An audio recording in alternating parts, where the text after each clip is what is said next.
Kalau masalah Salafi Wahabi ini istilah, ya Allah, ini fitnah. Ini fitnah. Dari mana istilah Wahabi ini? Dari mana istilah Salafi ini? Ini fitnah. Setiap sebagian teman-teman kita yang berpegang pada sunnah Nabi SAW sering mengatakan kita kembali kepada pemahaman salaf. Pemahaman salaf maksudnya sahabat. Salaf itu orang terdahulu.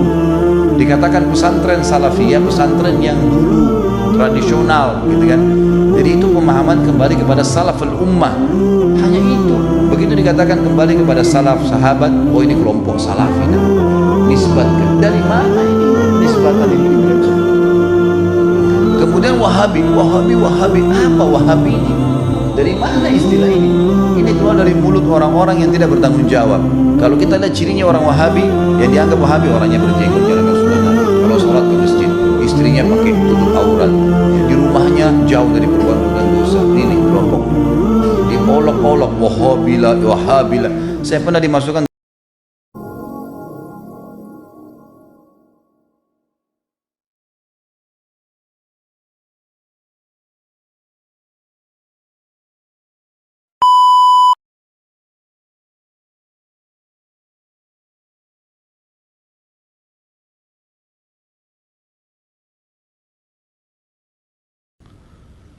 Kenapa negara-negara Islam selalu diperangi dan kenapa yang disalahkan selalu Salafi Wahabi? Mohon penjelasannya.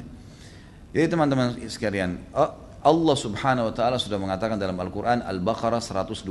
A'udzubillahi minasyaitonirrajim wa lan tarda ankal yahudu walan nasara hatta tattabi' millatahum. Hai Muhammad, kau dan pengikutmu tidak akan pernah diridhoi oleh Yahudi dan Nasrani sampai kalian mengikuti ajaran-ajaran mereka. Gitu. Gak bisa. Anda Muslim pasti akan, ini benar, antara kebenaran dengan kebatilan akan terus bersaing. Nggak mungkin antum ditinggal diam.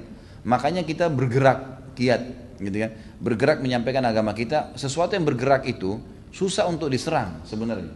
Tapi sesuatu yang vakum mudah untuk diserang. Antum kalau lagi mau berburu, kalau hewannya bergerak terus susah kan dibidik. Tapi kalau dia diam di tempat mudah untuk dibidik. Begitu sekarang muslimin vakum, nggak belajar agama, nggak terapin agamanya. Ya pastilah jadi sasaran, gitu kan? Bahkan kata Nabi SAW nanti akan datang di akhir zaman nanti, kayaknya sudah masuk waktu kita. Kalian akan dikerumuni oleh umat-umat sebagaimana ya serangga kecil, ya belatung atau apa, ya, ulat itu memanggil teman-temannya.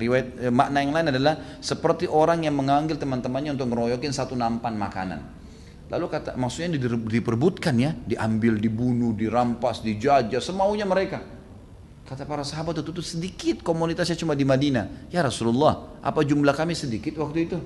Kenapa mereka bertanya ini? Karena mereka waktu itu jumlahnya sedikit tapi orang-orang kafir banyak takut semua, gitu kan? Karena takut dengan kaum muslimin.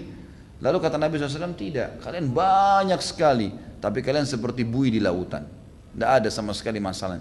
Lalu kata Nabi SAW, dan pada saat itu penyebab utamanya adalah wahan. Kata para sahabat, ya Rasulullah, apa itu wahan? Wahan ini kekacauan, kacau, gitu kan? Kata para sahabat, apa itu wahan ya Rasulullah? Kata Nabi SAW, hubbud dunya wa karahiyatil maut. Kalian cinta sekali dengan dunia, pokoknya untuk dapatin dunia, mobil, rumah, haram pun gak ada masalah. Agama sudah nomor 30, gak ada masalah, gitu kan? Maka ini kan hubbud dunya, cinta dunia, wa karahiyatil maut, dan takut menghadapi kematian. Riwayat lain, riwayat Tirmidzi dan Abu Daud disebutkan wa karahiyatil jihad, dan kalian benci jihad, tidak mau berperang membela agama Allah. Jadi pada saat itulah kita memang mundur. Makanya teman-teman harus sadar, umat ini akan menyerang kita. Kalau masalah Salafi Wahabi ini istilah, ya Allah, ini fitnah teman-teman sekalian. Ini fitnah. Dari mana istilah Wahabi ini? Dari mana istilah Salafi ini? Ini fitnah. Sebagian teman-teman kita yang berpegang pada sunnah Nabi SAW sering mengatakan kita kembali kepada pemahaman salaf. Pemahaman salaf maksudnya sahabat. Salaf itu orang terdahulu. Dikatakan pesantren salafiyah, pesantren yang dulu tradisional, gitu kan. Jadi itu pemahaman kembali kepada salaful ummah. Hanya itu. Begitu dikatakan kembali kepada salaf sahabat, oh ini kelompok salafi namanya. Nisbatkan. Dari mana ini penisbatan ini, gitu kan?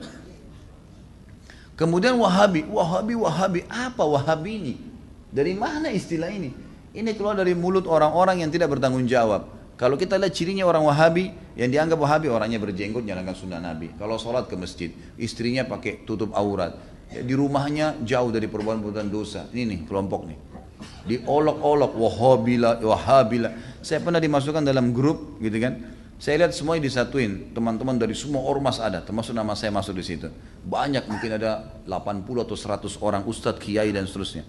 Baru saya masuk di situ saya sudah baca. Wah, ini banyak ustadz-ustadz Wahabi, dimain-mainin gitu, tulisannya pakai O.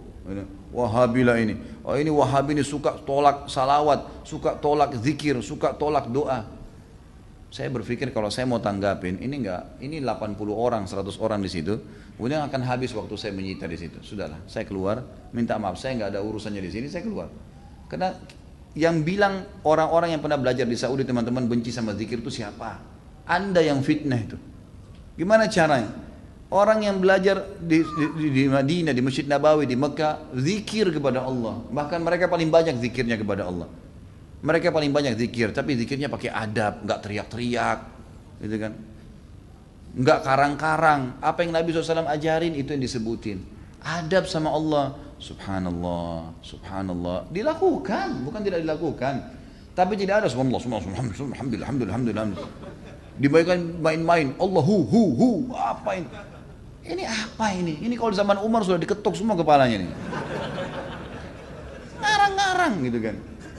Oh ini benci sama doa. Siapa yang bilang benci doa teman-teman sekalian? Antum nggak dengar tuh bagaimana Syekh Sudes berdoa sampai hampir 1 jam kalau sholat kunut. Itu yang dikatakan tuh, itu pentolannya Wahabi katanya.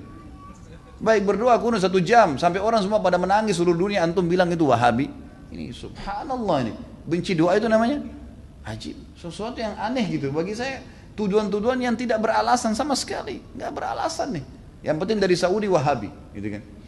Saya sampai waktu mau berangkat ke Saudi, awal saya mau belajar tahun 90, teman-teman ayah saya sempat titip pesan dari kota Makassar, Khalid, nanti kamu ke Saudi, ambil ilmunya tapi jangan jadi Wahabi. Baik, saya berangkat 6 bulan pertama teman-teman sekalian, semua guru yang masuk saya ketakutan lihat. Ini Wahabi nih. Apa ini Wahabi nih? Mau yang menakutkan ini. Kena wanti-wanti begitu. Lama-lama setelah guru masuk, setiap guru masuk di Madinah, wallahi saya bersumpah atas nama Allah teman-teman sekalian, tidak pernah ada sebutan nama Wahabi.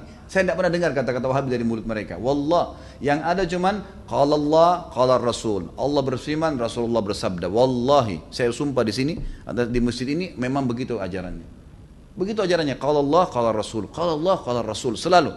Atau diikuti dengan penjelasan Ibnu Abbas, sahabat, Ibnu Umar, sahabat. Nih pemahamannya mereka, ini pemahamannya sahabat tentang ayat ini, tentang hadis ini. Itu yang kita pelajarin. Dan kalau ada masalah fikih didatangkan 4 madhab semua. Imam Syafi'i bilang begini, ini dalilnya. Imam Ahmad bilang begini, ini dalilnya. Imam Malik bilang begini, Abu Hanifah begini, dalilnya. Jelas, semuanya begitu.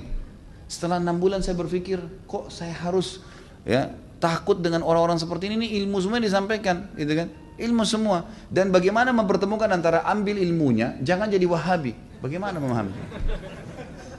Saya nggak nyambung gitu. Gimana caranya? Gitu. Teman-teman sekalian, saya kasih jawaban secara akal sehat. Rasulullah SAW lahir di mana? Di Mekah. Ya, 13 tahun fase turunnya ayat-ayat Makkiyah di mana? Di Mekah. Baik, setelah itu Nabi SAW hijrah ke Madinah. Berapa tahun Nabi di Madinah? 10 tahun. Sampai meninggal kan? Kuburannya ada di sana. Demi Allah, Mekah sama Madinah markas Islam. Ada orang mengatakan itu markas Wahabi, markas ini tempat Nabimu lahir dan mati. Kok gimana sih? Lalu dikatakan itu ajarannya tidak benar, yang sesat. Padahal kalau kita duduk di majelisnya ulama, ini Rasulullah bersabda, ayat Al-Quran dalam surah ini, selalu itu. Silakan saya tantang siapapun teman-teman sekalian. Bukan tantang. Saya ajak anda kalau lagi umrah, yang mengatakan Wahabi, tolong anda datang ke Masjid Nabawi, Masjid Haram Mekah, duduk di majelisnya salah satu ulama situ. Coba dengarin apa yang mereka bilang. Coba jangan, atau mau bertanya silakan. Pasti mereka jawab, hukumnya kalau Allah berfirman surah ini, Rasulullah bersabda begini. Itu isinya. Itulah yang mereka bilang Wahabi. Ini kemurnian agama teman-teman sekalian. Dan kalau anda tidak pertahankan kemudian agama, lalu siapa yang mau pertahankan? Ini aneh sekali gitu. Ini luar biasa, sebenarnya harus diluruskan. Mudah-mudahan Allah berikan hidayah ya. Banyak orang Islam yang tidak faham, ya, dia kukunya masih panjang, sholatnya masih Senin Kamis, ikut-ikutan Wahabi juga. Bukannya belajar, bukannya nanya, malah ikut-ikutan. Ini fitnah di tengah-tengah kaum muslimin. Kata Nabi SAW, Yahudi terpecah 71 golongan, Nasrani 72, umatku 73, semuanya di neraka. Masuk mampir neraka dulu, nanti masuk surga iya. Kecuali satu, nggak pakai lewat neraka masuk surga. Kata para sahabat sudah tanya, siapa itu ya Rasulullah? Apa kata Nabi? Yang berpegang pada sunnahku dan sahabatku. Nah ini yang selalu ditunjuk salafi, wahabi, ini yang selalu berkata Rasulullah bersahabat. Ini orang yang berpegang pada kemudian Islam. Teman-teman sekalian, berhenti dalam masalah istilah-istilah seperti ini. Ini bahaya, memperpecah umat dan macam-macam. Saya lihat beberapa di cuplikan YouTube saya, ada kata-kata di bawah. Oh ini pentolannya Wahabi nih. Ah ini mungkin ISIS nih. Nah ini mungkin ini nih. Ah ini mungkin ini nih. Padahal orang itu tidak kenal saya. Bagaimana pertanggungjawaban dia hari kiamat di depan Allah? Coba nuduh saya. Bisa ketemu sama saya minta maaf nggak? Kalau nggak ketemu, gimana coba? Saya bisa maafin, tapi dalam hukum Islam, kalau seseorang memfitnah saudaranya Muslim, menuduh sesuatu yang dia tidak punya ilmu, kan itu. Sudah dimaafin pun pada orang yang melakukan orang-orang yang sedang difitnah, tetap hukum syar'i dia harus minta maaf. Kalau tidak, saya dapat pahala karena memaafkan, dia tetap dihukum sama Allah karena masih belum minta maaf. Variabelnya begitu kan? Hukumnya begitu. Orang mencuri, kemudian dia tidak kembalikan haknya orang, tetap dihukum. Gak bisa. Maka teman-teman berhenti dari fitnah ini. Kita ikut-ikutan. Ini dikatakan teroris. Oh kita juga ikut-ikutan teroris semua.